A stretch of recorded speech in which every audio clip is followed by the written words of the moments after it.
तो आज हम जानेंगे प्रैक्टिस में उपयोग होने वाले 5 ऐसे इंजेक्शंस के बारे में जो सबसे ज़्यादा यूज किए जाते हैं। अगर आपको उनका सही से उपयोग नहीं पता है तो आप कभी ना कभी प्रैक्टिस में डिफीट कर सकते हैं। प्रैक्टिस में सबसे ज़्यादा 5 इंजेक्शन यूज किए जाते हैं। उनके उपयोग, डोजेस, साइड इफ़ेक्ट्स के बारे में इस वीडियो में डिटेल में समझेंगे। सबसे पहला इंजेक्शन है एविल। एविल इंजेक्शन कब और क्यों यूज किया जाता है? एविल इंजेक्शन एलर्जिक रिएक्शंस में उपयोग किया जाता है और इसे फीवर, स्किन ईचिंग यानी कि त्वचा में खुजली होना, स्वेलिंग यानी एडिमा, स्किन एलर्जी यानी कि त्वचा की एलर्जी होना, रनी नोज होना यानी नाक से पानी आना, motion sickness, nausea and vomiting जैसी कंडीशंस में इसका यूज किया जाता है।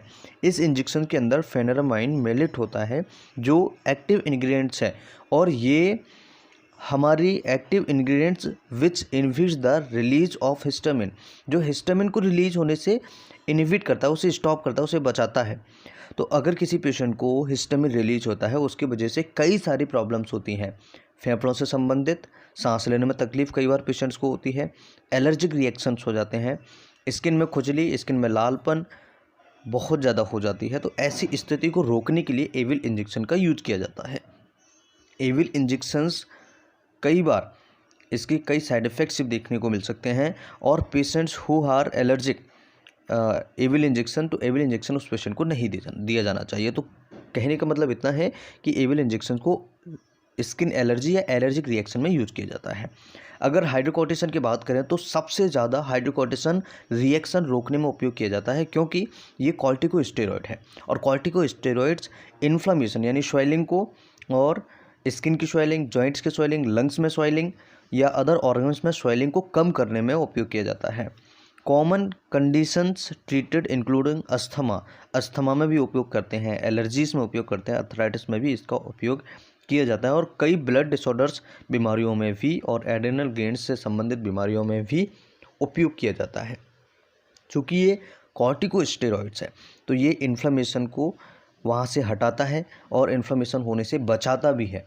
तो जब भी पेशेंट को रिएक्शन होते हैं तो हाइड्रोकोर्टिसोन यूज किया जाता है। हाइड्रोकोर्टिसोन का डोज अगर हम बात करें तो usually range from 100 mg to 500 mg depending on the severity of the case and conditions.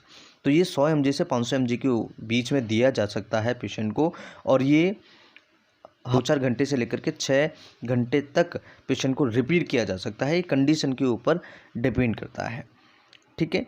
और ये तब तक पेशेंट को दे सकते हैं जब तक कि पेशेंट स्टेबलाइज ना हो जाए, पेशेंट बिल्कुल आपको लग ना लगे कि पेशेंट बिल्कुल नॉर्मल है, ठीक है, तब तक आप इसे रिपीट कर सकते हैं। लेकिन ध्यान रहे 100 से लेकर के 500 mg ही पेशेंट को दिया जा सकता है, ये चीज़ आपको ध्यान रखना है। और ये ऑल्सो डिपेंड भी करता है कि पेशेंट की कंडीशन क्या है।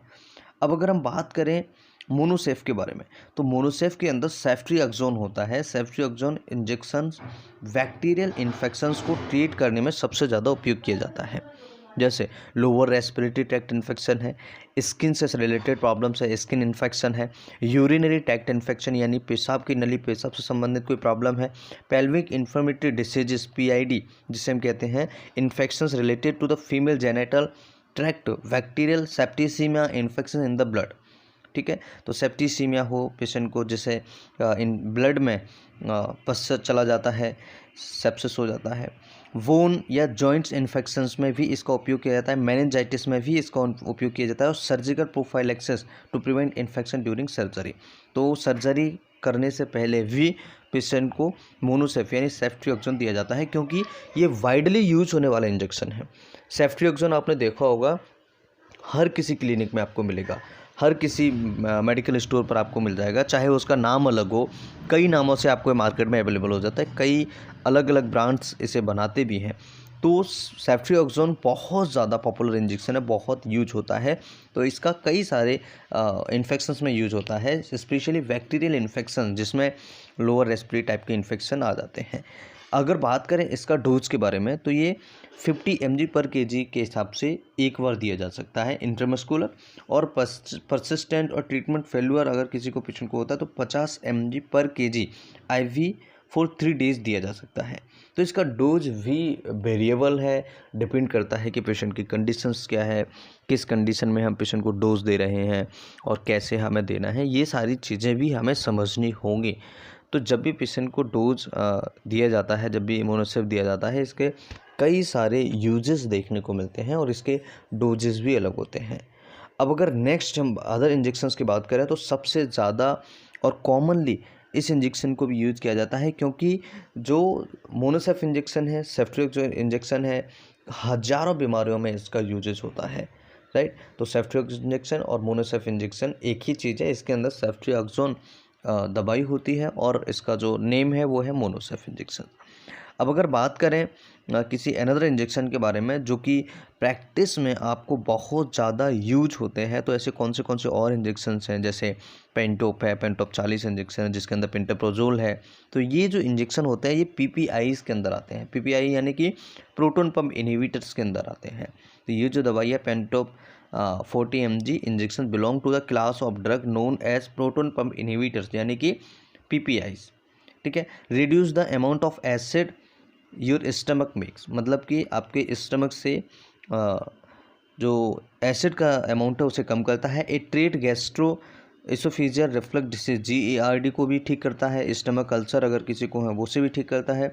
जोलिंज-एलिसन सिंड्रोम जिसको है उसे भी ठीक करता है। Over production of acid due to pancreatic tumour, तो पैनक्रेटिक ट्यूमर की वजह से जो पेशेंट को प्रॉब्लम होती है उसमें भी ठीक ये पेशेंट को करता है, जिसकी वजह से ओवर प्रोडक्शन होता है एसिड का। अगर डोज के बारे में बात करें एडल्ट्स में 40 mg इसे दिन में एक बार दिया जा सकता है 8 वीक्स तक, और ये डिपेंड करता है कंडीशंस के ऊपर, इसे 8 वीक से भी बढ़ाया जा सकता है पेंटोप्रोजोल के डोज को। चिल्ड्रंस में अगर बात करें 5 साल से जिनकी ज़्यादा उम्र है उनको 40 किलोग्राम अगर उनका वजन है तो 40 mg दिन में एक बार दे सकते हैं 8 वीक्स तक, और जिनका वजन 5 साल से 49 kg है उनको 20 mg दिन में एक बार दिया जा सकता है। अब नेक्स्ट हम बात करते हैं डेक्सामेथासोन। डेक्सामेथासोन भी सबसे ज़्यादा यूज होने वाला इंजेक्शन है। डेक्सामेथासोन का जो यूज होता है वो होता है पेशेंट को जब भी ग्लैंडुलर एड्रिनल ग्लैंड से रिलेटेड जो हार्मोन्स होते हैं वो कम हो जाते हैं या एबनॉर्मल हो जाते हैं, तो उनके लिए भी एक नेचुरल केमिकल होता है।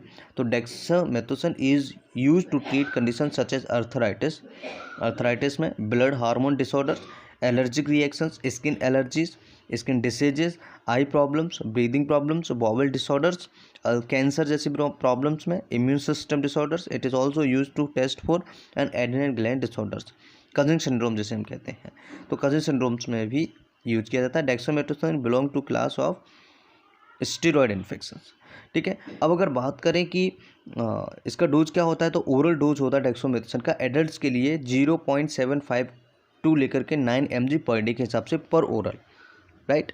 और अगर 2 से 4 डिवाइडेड डोज में आप इस डोज को पेशेंट को दे सकते हैं और एडजस्ट भी कर सकते हैं, जैसे कि एज और उम्र के हिसाब से पेशेंट को भी एडजस्ट कर सकते हैं। अब नेक्स्ट अगर हम बात करें तो इंजेक्शन है जेंटामाइसिन।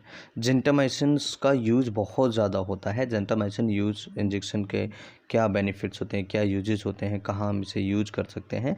तो gentamicin injection helps in the treatment of range of bacterial infection, जो बैक्टीरियल इन्फेक्शन की रेंज होती है या इस रेंज के अगर कोई इन्फेक्शन है तो इसको यूज किया जाता है। It belong to a group of drug called aminoglycosides antibiotics. ये एमिनोग्लाइकोसाइड्स जो एंटीबायोटिक्स होते हैं उसके ग्रुप में आता है।